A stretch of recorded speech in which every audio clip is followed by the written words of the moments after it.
دا په پیښور کې د افغانستان او پاکستان د باکسینګ لوبغاړو لپاره د باکسینګ مقابلې تابع کړې شوې وي. په دې مقابلو کې د خیبر پښتونخوا 8 کلبونو نه افغاني او پاکستاني لوبغاړو ګډون کړی و. د ټورنمنټ راجوړونکی جاوید رفیقي وایي چې د ټورنمنټ مقصد افغاني او پاکستاني لوبغاړو ته ډاډګیرنه ورکول دي او د دوی صلاحیتونه ستایل او نړۍ ته په ډاګه کول دي او دا د دواړو ګاونډي هیوادونو ترمنځ د مینې او امن یو پیغام هم دی. ټورنمنټ زموږ چمپیون سلیم ناصري چمپیونشپ چې په دې کې ټول آل کې پکې دي تقریبا 8 کلبونه دي چې د مردان او آل پیښور هلکان په شرکت کړي. زموږ د نن ورځ د ټورنمنټ مقصد د افغانستان او د پاکستان چې کوم ځوانان دي زموږ مطلب د سپورټس دغه ټورنمنټ دغه شومل زموږ چې دا صرف د یووالي د ورورولۍ په خاطر موږ برابر کړی. حالانکه نن زیات نن سبا د افغانانو حالات ډېر زیات سخت ده. ټولو کتونکو ته معلوم دی په دې شخص سره شرایطو کې څه حالاتو کې زموږ ورزشکاران خپل محنت کې ډېر غریب هلکان دي او بیا هم ورزش ته توجه کوي.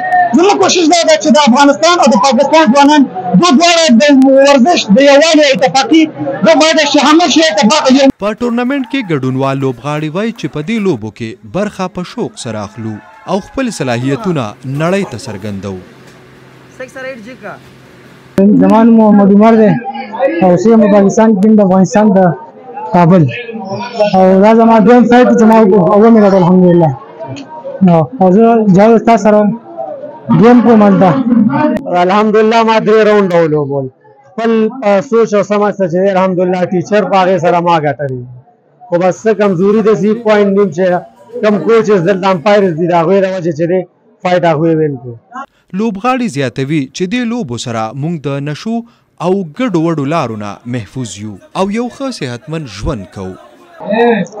موږ بوکس کوو موږ چې مینه محبت خور شي پاکستان او افغانستان ترمنځ دواړه یو پښتانه دي باید دا نفرت ختم شي او لوبه د مینې ده پوه شوې بوکس نو نفرت خورول نه دي پکار او موږ دا غواړو چې سرکار موږ ته لږ اساني جوړه کړي د پاکستان سرکار نه دا هغه کوو خاص کوو چې موږ ته مطلب اساني جوړه کړي افغانانو سره سختي نه کوي.